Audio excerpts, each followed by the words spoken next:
नमस्तुभ्यं भक्तों। श्री शिव महापुराण चतुर्थ कोटि रुद्र संहिता का 28वां अध्याय शीर्षक है वैद्य नाथेश्वर द्वारा रावण को वर प्रदान। सूत जी बोले, हे ऋषियों, जब महाअभिमानी राक्षसाधीप रावण ने कैलाश पर्वत पर जाकर भगवान शिवजी की आराधना की और जब पहले शिवजी ने न प्रसन्न हुए तो उसने अपने सिर को काट काट कर बलिदान पूर्वक शिवजी को प्रसन्न करना चाहा। तब भगवान शंकर प्रसन्न हो गए और प्रकट होकर उन्होंने सिर को पूर्वत पूर्ण कर दिया, साथ ही उसे अतुल बल देकर सभी मनोरथ उसको प्रदान किए। शिवजी को प्रसन्न हुआ जान रावण ने उनसे प्रार्थना की कि हे प्रभु, मैं आपको अपनी नगरी लंका में लेके चलना चाहता हूँ, मुझ भक्त की यह प्रार्थना स्वीकार कीजिए। यह सुनकर शंकर जी ने विचार करके कहा कि तुम मेरे लिंग को परम भक्ति के साथ अपने घर लेकर जाओ, पर यह ध्यान रखना कि यदि तुम कहीं बीच में इसे पृथ्वी पर रख दोगे तो यह वहीं स्थिर हो जाएगा और आगे नहीं जा सकेगा। शिव जी के यह कहने पर राक्षसेश्वर रावण ज्योतिर्लिंग लेकर के अपने घर को चला। मार्ग में शिव जी की माया से उसे लघु शंका की इच्छा हुई, उसके वेग को वह रोक नहीं सका। फिर तो वहां आते हुए एक गोप को लिंग देकर वह लघु शंका करने लगा। वह गोप शिवलिंग का बाहर से व्याकुल होकर उसे वहीं पृथ्वी पर उस गोप ने उस शिवलिंग को रख दिया। फिर तो वज्रसार से उत्पन्न हुआ वह ज्योतिर्लिंग वहीं पर स्थित हो गया, जिसके दर्शन करने से मनुष्य के सभी मनोरथ पूर्ण होते हैं। फिर वह लिंग वैद्यनाथेश्वर के नाम से प्रसिद्ध हुआ और जिसकी तीनों लोकों में ख्याति हुई।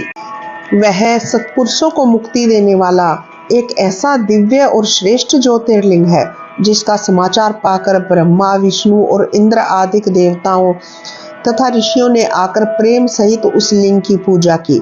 देवताओं ने उस लिंग को वैद्यनाथ के नाम से प्रतिष्ठित किया, परंतु दुष्ट आत्मा रावण को शिवजी द्वारा इस वर प्राप्ति से देवताओं को बड़ा भय उत्पन्न हुआ और उन्होंने नारद जी को बुलाकर हार्दिक दुख कहा। नारद जी ने देवताओं को समझाकर कहा कि आप लोग दुख त्याग कर दे, मैं इसका कुछ उपाय करूंगा। तब देवताओं ने ऐसा कहकर नारद जी रावण के पास गए, उसके तप की बड़ी प्रशंसा की, उसके तप का संपूर्ण वृत्तांत पूछा। रावण ने अपने दीर्घकालीन तप की स्वाभिमान प्रशंसा करके कहा कि अब तो मैं शिवजी के वरदान से मुझे किसी बात की चिंता नहीं रह गई है और मैं तो अब शीघ्र ही तीनों लोगों को जीत लूंगा। तब नारद जी मन ही मन हंसते हुए बोले कि हे रावण, अब तुम्हारे हित की एक बात कहता हूँ।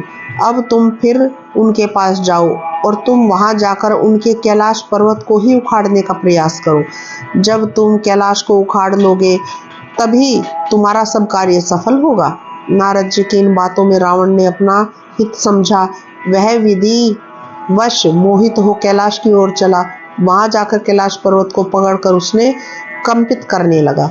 तब कैलाश को इस प्रकार कंपित हुआ देख शिवजी ने रावण को कृतघ्नि जानकर यह श्राप दे दिया कि हे दुर्भक्त रावण, तेरी भुजाओं के अहंकार को मिटाने वाली कोई महान शक्ति शीघ्र ही उत्पन्न होगी। उस महान पराक्रमी रावण को शिवा श्री रामचंद्र जी के कोई जीतने में समर्थ न हुआ। जो कोई इस वैद्यनाथेश्वर के महात्म्य को सुनेंगे उनके सभी पाप भस्म हो जाएंगे। बोले शंकर भगवान की जय हो। इस प्रकार श्री शिव महापुराण चतुर्थ कोटि रुद्र संहिता का 28वां अध्याय समाप्त होता है। श्री शिवाय नमस्तुभ्यं भक्तों।